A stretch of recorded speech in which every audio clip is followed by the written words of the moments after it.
For the past 2 years, head coach TC Taylor has built a team in his image, a team that is gritty, that doesn't give up, that plays for the culture and its fans, without getting the proper respect.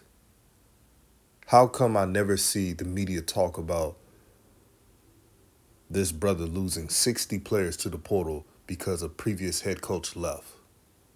How come I never hear Coach O doing a great job in recruiting at a high level in the FCS?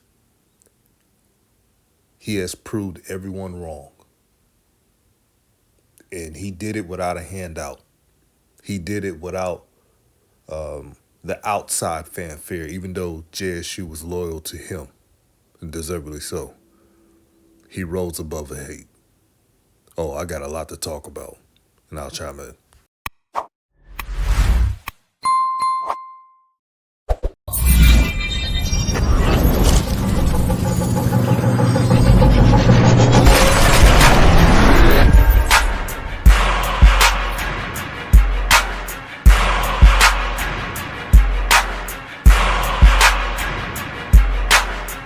What's good, everyone? This is Raw Truth Media, giving you the raw content that you deservedly need. Please like and share this video throughout all social media platforms. And shout out to all the day one supporters for supporting this channel. I know it's been a while, but I've been doing a career change, and I should be done with my training about, let's say about February. But I'm going to get back into making more videos. But I had to make this video here, because this brother TC Taylor has had to overcome so many things. The doubters. And I get it. You can constructively criticize a game plan. Maybe they should do a different thing on offense. I get all that. But I'm talking about the shines who didn't even give this brother a fair chance. From day one, and you can look on Twitter or any other social media I've been a part of, but I've always been consistent on being fair with new coaches. When TC Taylor was 7-4 in his first year, losing 60 players to the portal because the previous coach committed to another school to be their head coach. And it's college football, it happens. There were people that didn't give him a fair shake. There were fools who were being unrealistic. There were haters. The ones who are addicted to dissing Jackson State. I don't know, it's weird. Like, come on, at the end of the day, we should all want HBCUs to be the best they can be. But let me digress. They wanted this brother in this school to fail so bad, and it backfired. And I don't know what's going to happen in the Celebration Bowl, but I hope it's a good matchup. I know it's going to be a good matchup, a physical matchup. I have a lot of respect for Coach Chennisberry, and his program has done an excellent job. But it's going to be a physical game. But back to this game. Jackson State versus Southern. You know it's a heated rivalry. You could throw the records out. It does not matter. That first half was a defensive stalwart. It was 10-10. But one thing about JSU, the second half adjustments. They always make second half adjustments. If you're a team playing Jackson State, and if you don't have a comfortable lead, you're going to be in some trouble. And I've seen this team multiple times. If it's tied, or even if they're losing by a touchdown, Jackson State makes the proper adjustments and gets on a run. And they did that. I think Jacoby and Morgan got hurt. Zy McDonald came in, and he just took over. He has explosive running ability. The good thing about Jackson State is the unselfishness on the quarterback position. That just goes to show you how much of a great culture this team has. 3 quarterbacks, Cam McCoy, Zy McDonald, and Jacoby and Morgan. Unselfish quarterbacks that just want to win for their team. The FCS, not even in the FBS, has that type of camaraderie in the quarterback position. But JSU has it with them. And that's the key to their success. But everyone did their part. Irv Mulligan did his thing.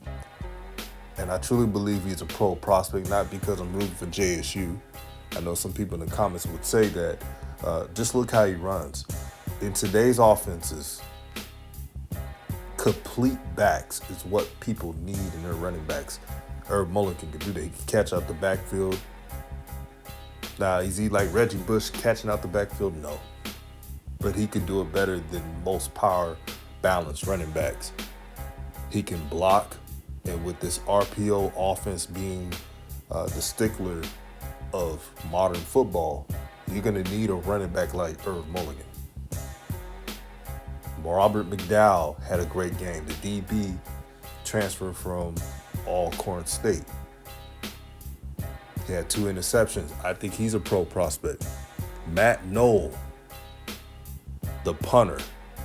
He may be a pro prospect or sign with the team. He has a strong leg. Don't be surprised. I'm telling you right now, don't be surprised if Jackson State has 2 players drafted. It may be in a late round, but being drafted is an honor, and it really does good for your rep, and it adds to the number of players drafted from JSU. Now to Southern. Southern in the first half, they did some great things. They attacked the receivers, they did the underneath routes, but sometimes they didn't get in their way. They wanted to run the ball, and if I was Southern, I would have stuck to what worked, used the 4 wide receivers, vertical routes, attack the underneaths, time of possession. That was their strengths. Once they started to do those run plays, they like to run the ball. It was not a smooth sailing, because for those who know football knows that Jackson State's D-line is a problem. They're grown men there, and they weren't letting them get any good runs. Even though Kendrick Grimes is a talented running back. But I'm a firm believer in doing what works, especially as an offensive coordinator. You have to attack the weaknesses. I don't care if if you just want to get a couple runs in to make sure the team's up. Forget all that. You do what works. And I thought that Southern would continue to do in the second half, but credit to Jackson State for making the proper adjustments. But in conclusion, Jackson State wanted to win this game to prove a point. I was watching College Football Game Day, and brother Desmond Howard, and I get it, you're trying to root for your boy Prime, and it's nothing against Prime, it's the media. They were saying that Coach Prime left Coach T.C. Taylor a great situation. That's a lie. Once Coach Prime left to Colorado, he took all the best players. Dennis Thurman, everybody else left for other places. I didn't hear any statements saying or trying to convince the coaches, stay for TC, to help the brother out and keep the train going. None of that happened. 60 players again went to the portal. Coach T.C. Taylor and Coach O had to scramble to get players and rebuild a roster. For him to be 7-4 that first year is a miracle. But he did that. And to see him 10-2 and win the SWAC championship, you should root for something like this. This is an underdog story. This is what happens when you rise above the hate and doubt and you put your head down and keep working. So just because TC's not all in the videos and all that stuff, he's going to be him. And that's why recruits like him. I'm from Houston, Texas originally. And I'm telling you, the high school kids like what Jackson State is turning their program into. All through Texas, not even just Texas, Louisiana, Florida. They had another great recruiting class. So they see the message. They see the vision. And lastly, whoever made that dumb article about Jackson State trying to cheat and get plays from UAPB is a damn idiot. UAPB, who can't even win 5 games, no disrespect.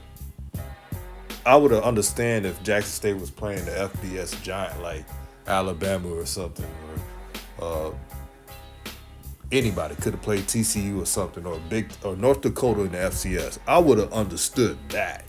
But UAPB, come on now. This is what we doing now?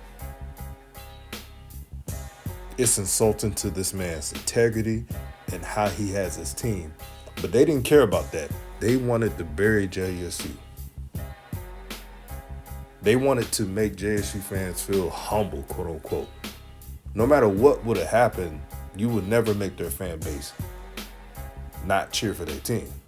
This fan base has been cheering for their team and packing out stadiums when they was having losing seasons in the 2010s, well, mid-2010s. That's how loyal they are. Back to this bogus article. This is the problem with media. No matter if it's mainstream or independent media, individuals are always trying to move up, and they'll do anything. They'll fabricate a story, go by hearsay instead of proper investigation.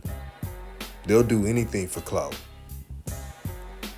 And they believe that tearing somebody down, especially at HBCU, is going to make their big break, especially in media, make millions of dollars, become a Stephen A. Smith. These are the type of shady attempts that crooked people would do. I thank the Most High every day that I have integrity. I ain't perfect. I'm just like any other human being. But one thing I would never do is try to ruin somebody just to move up in life. That's too much evil for an individual to do. It's just my thoughts. But this is Raw Truth Media, and I'm out.